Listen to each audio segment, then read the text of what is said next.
Powered by the Montana Television Network. This is the 5:30 News on KPAX, Montana's news leader. Good evening, I'm Kent Lutz, and Merry Christmas Eve. I think it's safe to say the busiest man on the planet tonight is Santa Claus. He and his reindeer reportedly took off early this morning from the North Pole after loading up all of those presents. He is currently flying over Brazil, but when we caught him, he was flying over Australia. Old St. Nick is being tracked by North American Aerospace Defense Command, better known as NORAD. They are charged with protecting American aerospace, but that doesn't mean it can't have a little fun. NORAD is offering Santa cams that will allow the public to follow St. Nick's journey around the world. People can also call 1-877-HI-NORAD and speak with an actual NORAD tracker. NORAD's tradition of tracking Santa began in 1955 with a misprint in a Sears ad. Instead of a phone number for children to call Santa, the ad gave the hotline number for the Commander-in-Chief of Continental Air Defense Command, the predecessor of NORAD. The colonel on deputy updated all the children who called and started a tradition that continues today. And while Santa is in the sky, the rest of us down here should prepare for some overnight snow. Let's go to Chief Meteorologist Aaron Yost with our Christmas Eve and Christmas Day forecast. Aaron. Chief Elf tonight. Kent got that one for you. Yes, we are watching some snow move a little bit closer to us, coming in from the southwest. Today, you'd hardly be able to tell that was right around the corner. All that blue sky we saw, at least most of us seeing the blue sky. Very cold temperatures, though. This morning's lows sub-zero for a lot of us. But again, we are setting our sights now on that incoming snow. Most of the impacts will be felt along and south of I-90. We have winter weather advisories in place that begin at 5 a.m. on Christmas morning. Bit of a break for us expected on Tuesday, but a lot of snow in the extended forecast that is coming up. Thanks, Aaron. The eve before Christmas brings out the last-minute shoppers of the world. Some people are still scrambling to get gifts for those they love. The National Retail Federation said that more than half of adults in the U.S. plan to do their shopping this Saturday before Christmas Day, but some shoppers are cutting it really close.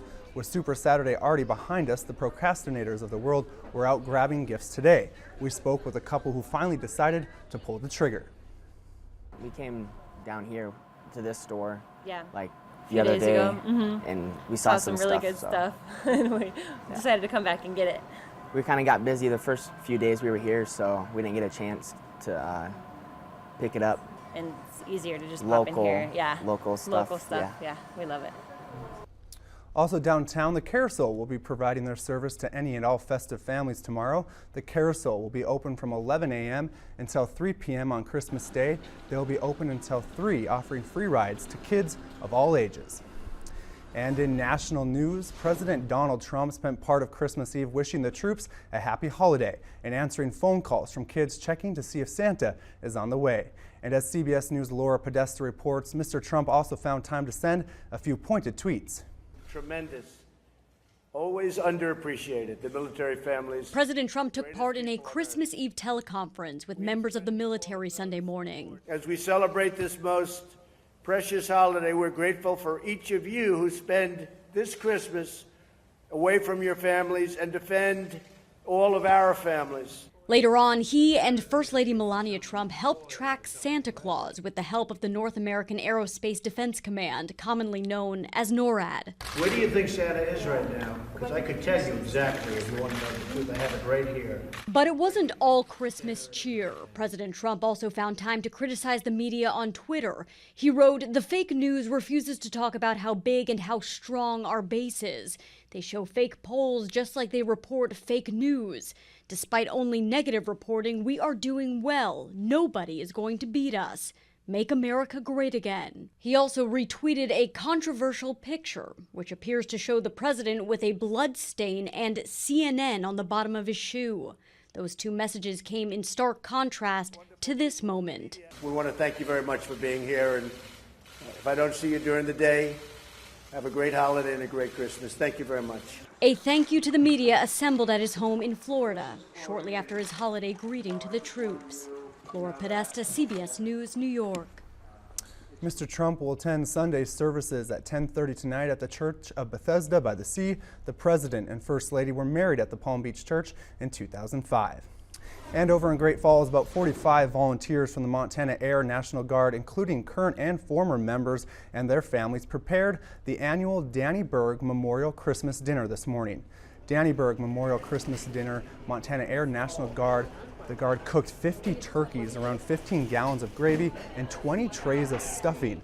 All of the food and ingredients for the meal are donated. The meal is expected to feed around 450 people.